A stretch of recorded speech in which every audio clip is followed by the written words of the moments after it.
I'll first tell you what I do for a living, as it will bring some understanding to my situation. I run my own business, if you could call it that. I thought of it more of a personal service. I break into a home or building of my client's choice, destroy or steal whatever they want, provide proof of the action, and I get paid, quite substantially, if I might add. My clients usually take the form of a middle-class man angered at his boss, or a recently dumped individual who wants revenge on their ex. Essentially, I do all the work that one has the anger and desire to do, but doesn't have the actual nerve to do it themselves. It paid well, and it gave me some interesting places to explore, so I've been quite content with the job. About a few weeks ago, I received a usual call for what I expected to be a usual job. The caller requested me to break into an abandoned home not too far from my area. He requested me to retrieve a few recordings of sorts. VHS tapes, cassettes, DVDs, they didn't matter. All he really cared about was that they looked interesting, as he described. Despite the fact that information is important in my work, he didn't tell me anything that would be useful. He didn't even tell me anything about himself, which almost made me turn him down. However, he offered a rather impressive payment. When the caller mentioned abandoned home, I had expected a location away from the local population, and generally safe to break into during the day. To my frustrated surprise, the place was in the middle of the damn street, right along a string of apartments and surrounding buildings, most of which were populated. People on the sidewalk strolled past it, sometimes being taken back by its derelict state. I came back after dark, and it was just how I wanted it to be. There was no pedestrians anywhere, and there were no lights on the surrounding structures. It appeared to be an easy target. The home stood 2 stories, with a small attic at the highest point. It didn't look like the most enjoyable place to live, even before it had aged. The best word I can think to describe its living quality would be confined. It appeared to have only a single window, which was on the attic level. The front door, what I believed to be the only entrance, had an unnecessary amount of locks on it, all of which were now rusted away. It opened with a mere tap of my foot. I should probably state here that though I don't have nyctophobia, or anything of the sort, I enjoy the dark. Abandoned buildings as much as the next wandering man, but my first step into the house, I wanted the job done fast. What I'm saying is that I was not paying attention to specific details at the time of both the home and what may have been there. When I turned on my flashlight, the first room appeared entirely vacant of anything, as if it had been completely cleared after the departure of the residents. This was both good and bad in my situation. This meant that the room was free of obstacles, but it also meant that I would need to search more of the home. I wasn't excited, but I would be fine if I at least kept the noise to a low level. The place hardly had any windows after all. I'd gone up the stairs to find a similar area, an empty room, with nothing that I was looking for. This meant further worse news. I would have to check the attic. Though I said I wasn't severely frightened by the dark, I would be lying if I said I didn't have any discomfort with tight spaces. The attic was accessed by a standard pull-down stairway on the ceiling of the upstairs room. It took a couple of jerks to budge, but it came down without much resistance.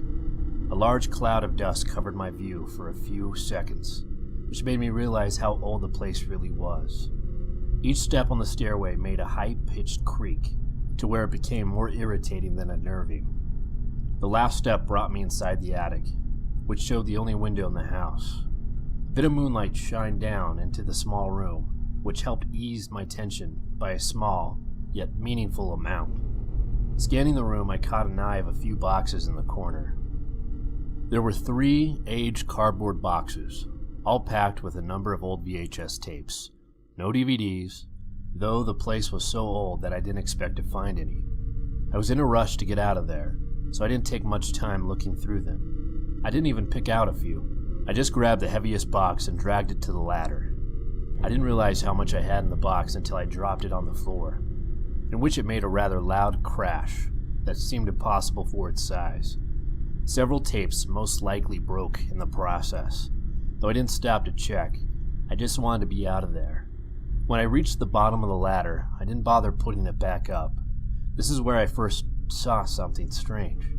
When picking the box back up, I saw a small red light in the corner of the room, like a form of a dot.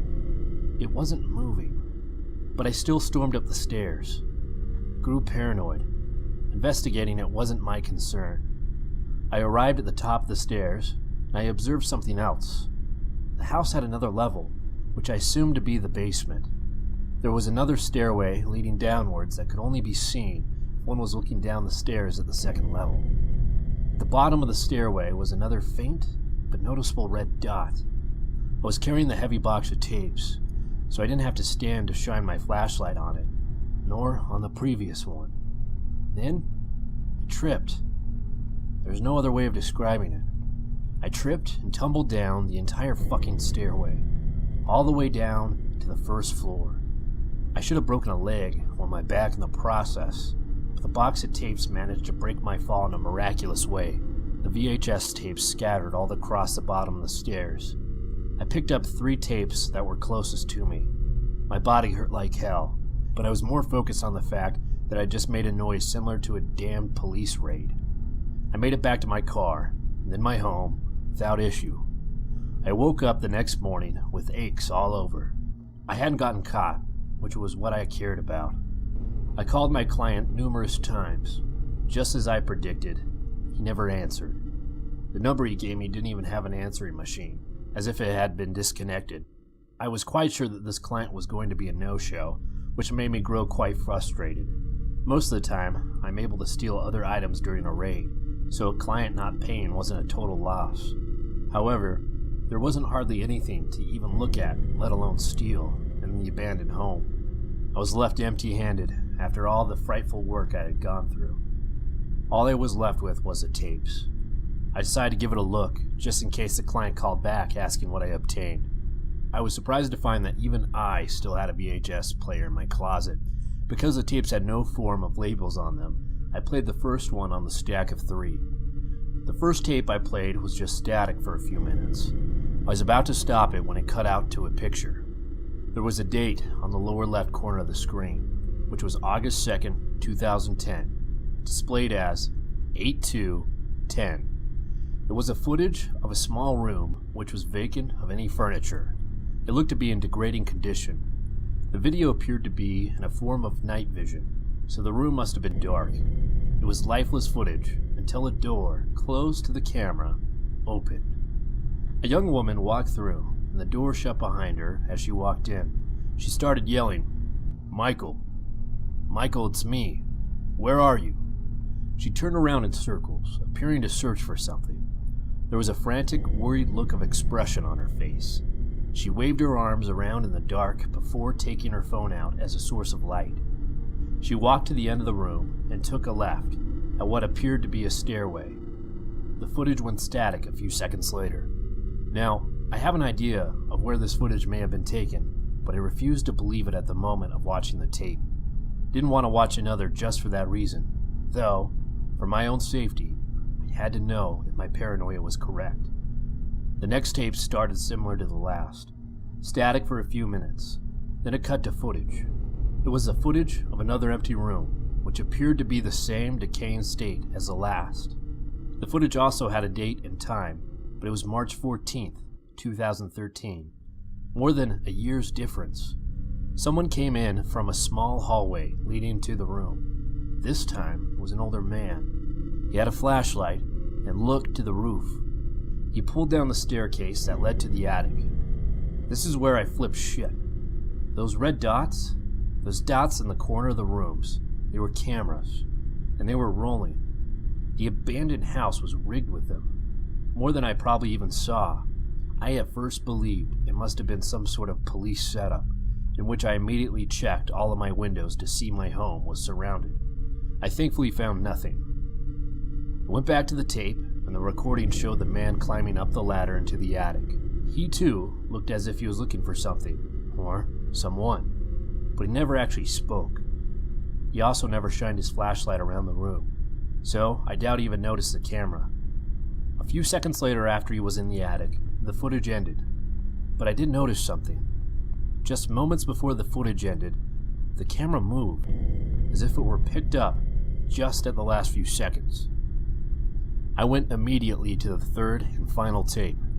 The tape was viewing the stairway. It appeared zoomed in, like it was down another level, but still focused on the first and second floor. At the top of the stairs was the same man from the previous tape, with the same date of March 4th, 2013. Since I dropped the tapes down the stairs when I collected them, I must have been lucky to grab 2 continuing tapes. The man in the footage appeared injured this time. He clutched his left arm, which appeared to have blood running from it when I looked at it close. He stumbled with each step as he progressed down the first floor. When he was just about to make it to the bottom step, he fell, probably from exhaustion. At the top of the stairway stood a figure. It appeared to be a person, about 6 feet tall, but I'm not going to make any assumptions that it was human. It walked down to the man, and then began to drag him by his injured arm. The man put up little struggle, which led him to being kicked in the head by this being. It moved the man down the second staircase, the one I believe led to a form of a basement. The figure was close enough to the camera to where I could see its face, or at least what was covering it. It wore a mask, which looked like to be an aged rag, with holes cut for each eye and tears covering the fabric. The skin exposed by the holes was a dark, bloodied gray, which led me to being more content the face was covered. It stared at the camera for a moment, which blurred, yellow eyes that made myself more uncomfortable. It then picked up the camera and turned it around to reveal a door at the bottom of the staircase. The being picked the man up, opened the door, and kicked the man inside another room, which appeared to be empty. The door was quickly shut once the man went in. The camera viewed the door for the next few minutes. The picture remained still. The sounds, however, didn't. Behind the door, there were many rapid scratching noises, as if the walls were being scraped. The injured man inside the room began to scream. So did other voices. The other screams sounded inhuman, more animal-like than the screams of a person. The man's screams were quickly cut off after what sounded like the ripping of flesh and the snapping of ligaments. I thought at first that the man stopped screaming, but then I realized that all the sound had been cut from the footage. The door to the room then opened. Inside the room were nightmares. They almost appeared human, but appeared very frail and gray, with no hairs on their head or anything on their body. Their spines were painfully visible and protruded from their bodies in an unnatural and excessive manner. The ones near the end of the room began to climb up the walls and onto the ceiling. One of them began to turn around, but the footage ended up to cut to static before the face could be revealed. Naturally, I was terrified by this. I had been recorded in the same way. I looked at that door. I checked all my windows again. I locked them.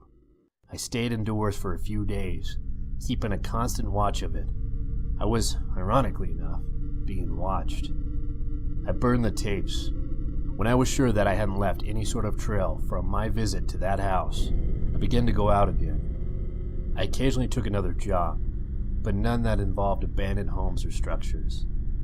Not much more than a week ago, I received a package on my front door. I assumed this was to be a payment from a recent client.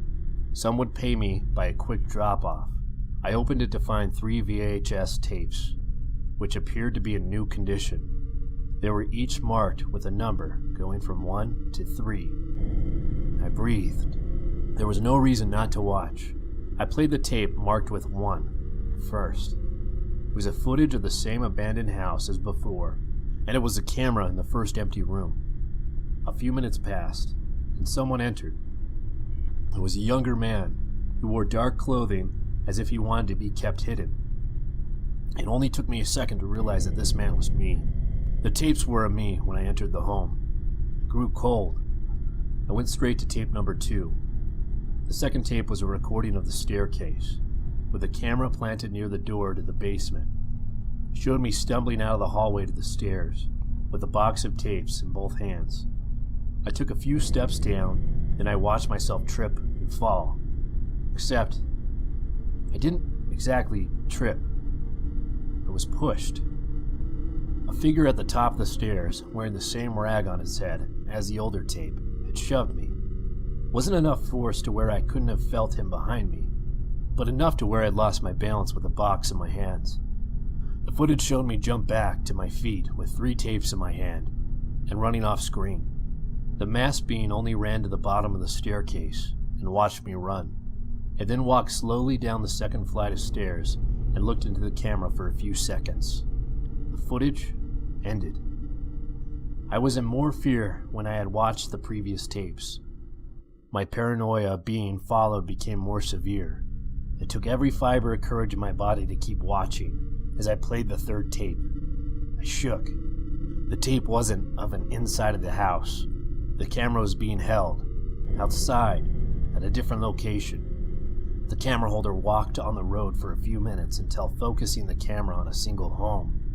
This home was my own, and whatever or whoever was filming let out a loud, sickening laugh. The tape ended with a black screen. I've grown unstable. I think my paranoia is justified. I'm not huddled in the center of a room all day, but I don't go out in public much. Anytime I do, I feel like I see a masked figure out of the corner of my eye.